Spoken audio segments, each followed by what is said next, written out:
ನಮಸ್ಕಾರ. ಒಬ್ಬ ಬ್ರಾಹ್ಮಣನೆನಿದರೆ ಇಡೀ ಸಾಮ್ರಾಜ್ಯವನ್ನೇ ಉರುಳಿಸಬಲ್ಲ ಎಂದು ಇತಿಹಾಸ ಸಾಬೀತುಪಡಿಸಿದೆ. ಹರಿದ ಬಟ್ಟೆ, ಕೈಯಲ್ಲೊಂದು ದಂಡ, ಆದರೆ ಮಿದುಳಿನಲ್ಲಿ ಇಡೀ ಅಖಂಡ ಭಾರತದ ನಕ್ಷೆ. ಅಂದು ಮಗಧದ ಅರಸನಿಂದ ಅವಮಾನಿತರಾದ ಚಾಣಕ್ಯರು ತನ್ನ ಶಿಖೆಯನ್ನು ಅಂದರೆ ಜುಟ್ಟು ಕಟ್ಟುವುದಿಲ್ಲ ಎಂದು ಶಪಥ ಮಾಡಿದಾಗ ಜಗತ್ತು ನಕ್ಕಿತ್ತು. ಆದರೆ ಶೂನ್ಯದಿಂದ ಚಂದ್ರಗುಪ್ತನಂತಹ ಅನಾಥ ಬಾಲಕನನ್ನು ತಂದು ಸಾಮ್ರಾಟನನ್ನಾಗಿ ಮಾಡಿದ್ದು ಹೇಗೆ? ಇಂದು ನಾವು ನಿಮ್ಮ ಜೀವನವನ್ನು, ವ್ಯವಹಾರವನ್ನು ಅಥವಾ ಗುರಿಯನ್ನು ಶೂನ್ಯದಿಂದ ಶಿಖರಕ್ಕೆ ತಲುಪಿಸುವ ಚಾಣಕ್ಯನ ಆ 5 ಬೃಹತ್ ರಹಸ್ಯಗಳನ್ನು ತಿಳಿಯೋಣ. 1. ಸರಿಯಾದ ವ್ಯಕ್ತಿಯ ಆಯ್ಕೆ. The selection of seed.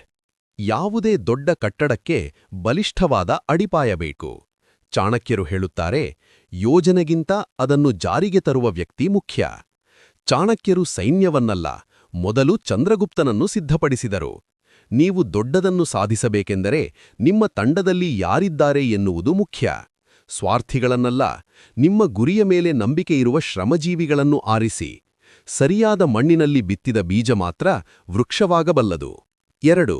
ಹೊರಗಿನಿಂದ ಒಳಕ್ಕೆ ಆಕ್ರಮಣ. The periphery strategy. ಚಾಣಕ್ಯರು ಮೊದಲು ನೇರವಾಗಿ ಮಗಧದ ಮೇಲೆ ದಾಳಿ ಮಾಡಿ ಸೋತಿದ್ದರು. ಆಗ ಅವರಿಗೆ ಅರಿವಾಗಿದ್ದು, ಕೇಂದ್ರವನ್ನು ಗೆಲ್ಲಬೇಕೆಂದರೆ ಮೊದಲು ಅಂಚುಗಳನ್ನು ಗೆಲ್ಲಬೇಕು. ನೀವು ದೊಡ್ಡ ವ್ಯವಹಾರ ಅಥವಾ ಗುರಿ ಹೊಂದಿದ್ದರೆ ಮೊದಲು ಸಣ್ಣ ಸಣ್ಣ ಯಶಸ್ಸುಗಳನ್ನು ಗಳಿಸಿ. ನೇರವಾಗಿ ಪರ್ವತದ ತುದಿಗೆ ಜಿಗಿಯಬೇಡಿ, ಹಂತಹಂತವಾಗಿ ಮುನ್ನಡೆಯಿರಿ.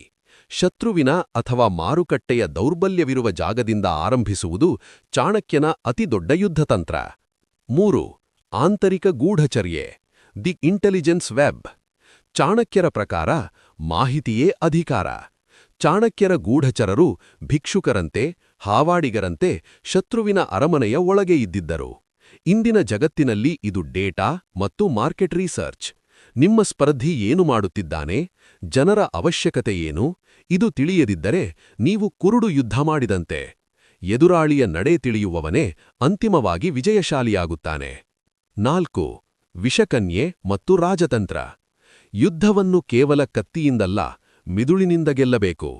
ಚಾಣಕ್ಯರು ಶತ್ರುಗಳ ನಡುವೆ ಬಿರುಕು ಮೂಡಿಸಲು ವಿಷಕನ್ಯೆಯರನ್ನು ಮತ್ತು ಸಾಮ, ದಾನ, ಭೇದ, ದಂಡಾತಂತ್ರಗಳನ್ನು ಬಳಸುತ್ತಿದ್ದರು. ಅಂದರೆ ಶತ್ರುವಿನ ಮನಸ್ಸನ್ನು ಒಡೆಯುವುದು. ಇಂದಿನ ಕಾರ್ಪೊರೇಟ್ ಜಗತ್ತಿನಲ್ಲಿ ಇದು ಬ್ರ್ಯಾಂಡಿಂಗ್ ಮತ್ತು ನೆಗೋಸಿಯೇಷನ್. ಶತ್ರುವು ಮಾನಸಿಕವಾಗಿ ಸೋತರೆ ಅರ್ಧಯುದ್ಧ ಗೆದ್ದಂತೆ. ನಿಮ್ಮ ವ್ಯಕ್ತಿತ್ವ ಎಷ್ಟು ಪ್ರಭಾವಶಾಲಿಯಾಗಿರಬೇಕೆಂದರೆ ಎದುರಾಳಿ ಹೋರಾಡುವ ಮೊದಲೇ ಶರಣಾಗಬೇಕು. 5. ಅಂತಿಮ ಪ್ರಹಾರ. ಚಾಣಕ್ಯರ ಪ್ರತಿಜ್ಞೆ ಪೂರೈಸುವವರೆಗೂ ಅವರು ವಿಶ್ರಮಿಸಲಿಲ್ಲ. ಯಾವಾಗ ಶತ್ರು ಸಂಪೂರ್ಣವಾಗಿ ದುರ್ಬಲನಾಡನೋ ಆಗ ಮಾತ್ರ ಅವರು ಅಂತಿಮ ಪ್ರಹಾರ ಮಾಡಿದರು. ಅರ್ಧಂಬರ್ಧ ಕೆಲಸ ಎಂದಿಗೂ ಮಾಡಬೇಡಿ.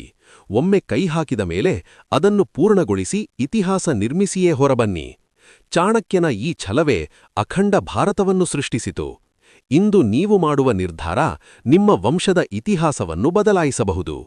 ಸಾಮ್ರಾಜ್ಯಗಳು ಹುಟ್ಟುತ್ತವೆ, ಅಳಿಯುತ್ತವೆ, ಆದರೆ ಚಾಣಕ್ಯರ ತಂತ್ರಗಳು ಶಾಶ್ವತ. ನೀವು ನಿಮ್ಮ ಜೀವನದ ಸಾಮ್ರಾಟನಾಗಲು ಸಿದ್ಧರಿದ್ದೀರಾ? ಚಾಣಕ್ಯರ ಈ 5 ತಂತ್ರಗಳಲ್ಲಿ ನಿಮಗೆ ಯಾವುದು ಅತಿ ಹೆಚ್ಚು ಸ್ಫೂರ್ತಿ ನೀಡಿತು? ಕಮೆಂಟ್ನಲ್ಲಿ ತಿಳಿಸಿ. ಶೂನ್ಯದಿಂದ ಏನಾದರೂ ಸಾಧಿಸಬೇಕೆಂದು ಹಂಬಲಿಸುತ್ತಿರುವ ನಿಮ್ಮ ಗೆಳೆಯರಿಗೆ ಈ ದೊಡ್ಡ ವಿಡಿಯೋ ಶೇರ್ ಮಾಡಿ. ಸಬ್ಸ್ಕ್ರೈಬ್ ಆಗಿ. ಚಾಣಕ್ಯನಂತೆ ಯೋಚಿಸಿ.